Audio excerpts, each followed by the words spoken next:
Ես վաղուց ֆանից բարկացած եմ։ Ժպիտով բարկությամբ երկրորդ նախագահ Ռոբերտ Քոչարյանին կալանավորելուց հետո Փաշինյանը դատաիրավական համակարգին շնորհակալական խոսք է հղում, այսուհանդերձ դեռևս հարցեր կան, որոնց պատասխանը չի ստացել։ Այդ միլիարդները Ռոբերտ Քոչարյանին որտեղից, ասում է բիզնեսով ենք զբաղվել։ Այսինքն մենք իրանք այդքան տենց ուժեղ բիզնեսմեն են։ 8 տարի երկրի իշխանությունը Փաշինյանի ձեռքին է նախկին նախագահների ու պաշտոնյաների ունեցվածքի մասին, ինչու են իրավապահները հիշում միայն այս օրերին, այն էլ խորհրդարանի ամբիոնից իշխող կուսակցության առաջնորդի ելույթից հետո։ Լրագրողի հարցը նախ վերաձևում է Փաշինյանը, ապա ոչ թե պատասխանում դրան, այլ անձամբ նոր հարցեր առաջ բերում։ Բա այս փաստերի հետ 8 տարի,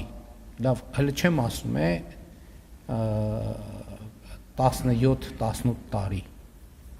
Այս փաստերի հետ Հայաստանի իրավապահ մարմինները ո՞նց են առնչվել։ Օրինակ այն քննիչները, այն դատախազները, այն օպերատիվ աշխատողները այս փաստերի մասին իմացել են, չէ՞։ Հայաստանի Հանրապետության դատախազներ, քննիչներ, օպերատիվ աշխատողներ, ինչ գործողություն են ձեռնարկել, որովհետև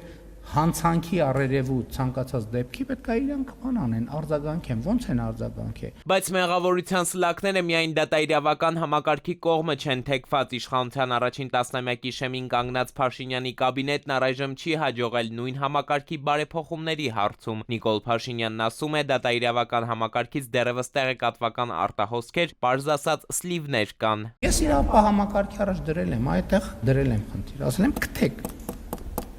Եթե կոնկրետ ժամկետում չգտակ, ուրեմն բոլորը լինելու են ես համար, ում նայեմ ասելու եմ ուրեմն ինքն է։ Ունդեղ որտեղ իմ որոշումների տիրույթում է, որոշումներ եմ կայացնելու։ Չեմ նախանձում իրանց։ Ադրբեջանական զինված ուժերը շարունակում են տնավորված մնալ ինքնիշխան, Փաշինյանի ձևակերպմամբ իրական Հայաստանի հողերում, Բաքվում դատում են 20 հայերի, բայց ըստ Նիկոլ Փաշինյանի կողմնակի ներքին ու արտաքին ուժեր կան, որոնք այս խաղաղությունը փլուզելու մտադրություններ ունեն, ամեն կերպ փորձում են զգայուն հարցերի նյարդին ձեռք տալ, օրինակ երբ Փաշինյանը հայկական Տիգրանաշենի փոխարեն Արարատի մարզի գյուղին ադրբեջանական անունն է տալիս։ Ես ասել եմ Քյարքի,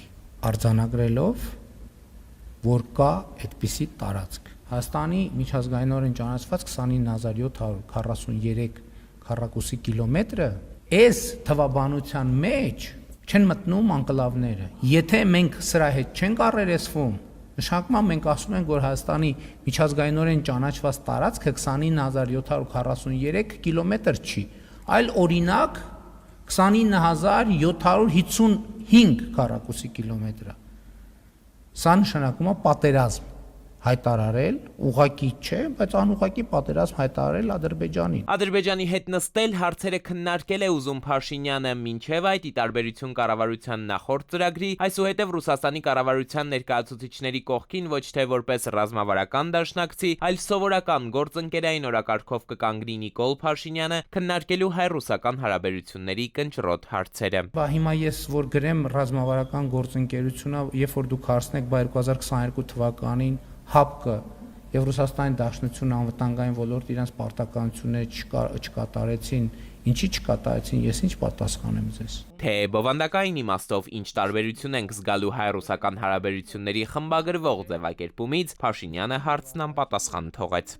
Էդուարդ Պողոսյան, ժամը լրատվական։